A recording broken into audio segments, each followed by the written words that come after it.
Hello and welcome. This is Susan Lopresti, and you are listening to the Susan Lopresti Wellness Mind, Body, Soul podcast. I'm so grateful to have you here with me today, and I hope that I can add some value to your day and most importantly, to your wellness.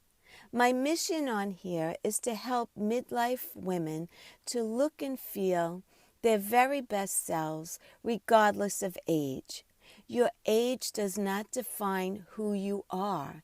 It's a chronological number which represents the number of years on this earth, period. It doesn't have to be associated with any kind of negative connotation about getting older.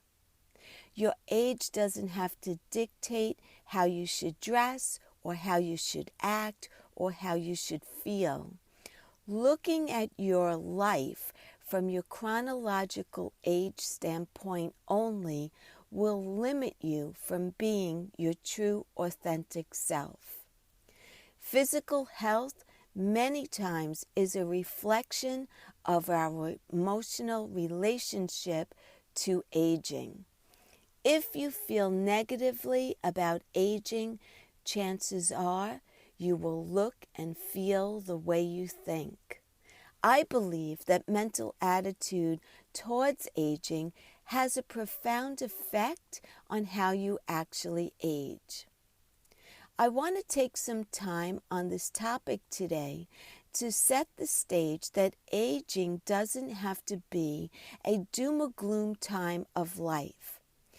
If we can change our thoughts and begin believing that this is the best time of our life, our health will reflect that. Up until this point in our lives, we've accomplished so much.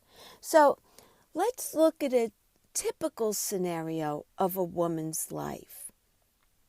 Not everyone is going to fall into this category exactly because everyone is different. But I do believe that most women will be able to relate to this scenario.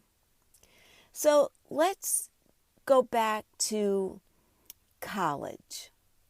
We chose a major for our career to pursue, right? We graduated, we established our career, perhaps we got married and had children, and perhaps we raised our children all while we maintained our own career. And if that's the case, that is no easy feat in itself. Hopefully, at this point, our kids have their own careers and are living independently. And here we are. We're in our 50s or older, and we've accomplished all of this or something that comes close to this scenario. And now you're looking closer to your retirement years. We finally see the light at the end of the tunnel to having more leisure time to do the things that we've been putting off for so long because we were so busy taking care of everybody else in our life. Now that we are at this wonderful time in our life, we want to be sure that we're able to enjoy it for many years to come. We have earned this right. So while there's no cure for aging, there are many things that we could do to preserve our health and to enjoy this wonderful chapter of our lives. What can we do to change our own attitude about getting older? So first of all, catch yourself indulging in any type of stereotypical thinking about the aging process. Start viewing yourself not from your age, but on who you or how you would like to see yourself as you're aging. Focus on how healthy you are. Focus on being free of any age-related diseases or health challenges that we have come to believe are associated with aging. Change your mindset. Don't say things to yourself like, I'm too old for this shit, or I'm having a senior moment, or I can't do what I used to do. Your mind will believe whatever you tell it. Your mind is a very powerful tool. You can train it to believe whatever you want it to believe. So let it believe that you are owning your age and that you are wearing it to the best ability that you can. So let me give you an example. Before I was turning 50, I was getting all kinds of promotional material in the mail from organizations like AARP. I was getting lots of funeral solicitations, life insurance policy solicitations, and everything and anything associated with getting old. They had me preparing to be 6 feet under in no time. I decided that I was going to ignore all of that noise and just continue to do all the things that I've always done and not pay attention to the number. I never was good at numbers anyway, so why was I going to start paying attention to my number, my chronological age? I decided to just ignore it. And I will discuss a lot of this in detail in, upcoming episodes. But for now, here are some very important tips that I want to share with you for changing your mindset and being excited for this time of life instead of looking at it from a negative standpoint. So number 1, be sure to stay mentally active and socially connected. Create a wide network or a wide social network of individuals from diverse age groups. And this is very easy to do, especially if you're still in the workforce, because you could associate with many different age groups. And that's important because you'll be getting a perspective on how older people pursue things versus younger people, and maybe you want to fall in the middle of the two. But it will just make you very mindful of the thought process of different age groups. Number 2, you want to continue to learn new things. Take classes, explore new environments, and stay up on current trends and topics. Keep up on current events so that you can hold a conversation with others about what's going on in the world. And hopefully it could be a positive conversation about making a positive impact. Staying mentally active is just as important as staying physically active. If you don't use your brain muscle, you will lose it. The same way, if you don't exercise your body, you will lose your body muscle as well. So you need to make sure that you're active with your brain and your body. And we will talk more about that in upcoming episodes as well. Get involved with a new sport or pick one that you always wanted to try. A lot of my friends are really into this new sport called pickleball. And a lot of my friends, female friends, are taking up golf for the first time. And these are great social activities to meet new people because you play as a group and not just by yourself.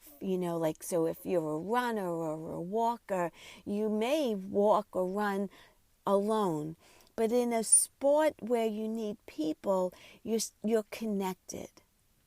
Number 4, you want to develop an optimistic attitude towards aging. Optimism is the ability to perceive the glass half full instead of half empty. It will naturally protect you against depression. Optimistic people are documented to be healthier and live longer. One study that I researched found that depressed people were 4 times more likely to suffer from heart attacks than their optimistic, non-depressed counterparts. Since heart disease is associated with dementia, you can see the connection between a healthy attitude and a healthy heart. Female heart attack survivors are twice as likely to see declines in memory, cognitive ability, and high blood pressure. So we want to be sure that we are maintaining an optimistic attitude. It affects us mentally and physically. Number 5, actively work with your thoughts to reduce thoughts of hostility, pessimistic thoughts, and the tendency to isolate yourself. These types of thoughts have been associated with premature death and disability. If you are struggling, you can seek the help of a cognitive behavioral therapist who can make you more aware of negative and self-limiting thoughts and turn them into more positive and empowering behavior. So again, a lot of aging is about your attitude towards it and how well you're going to age. And you know, the interesting thing is that a lot of women, even though they have a negative attitude, if you're to ask them about it, they don't think that they do. But as you hear them talking, everything that comes out of their mouth is negative. And so they don't even realize what they're actually telling themselves. Number 7, develop a healthy sense of humor, right? Laugh at things. Find humor in any kind of a situation. I mean, of course, if it's something terribly negative, you're not going to. But the simple little things, don't sweat the small stuff. It's really not that important.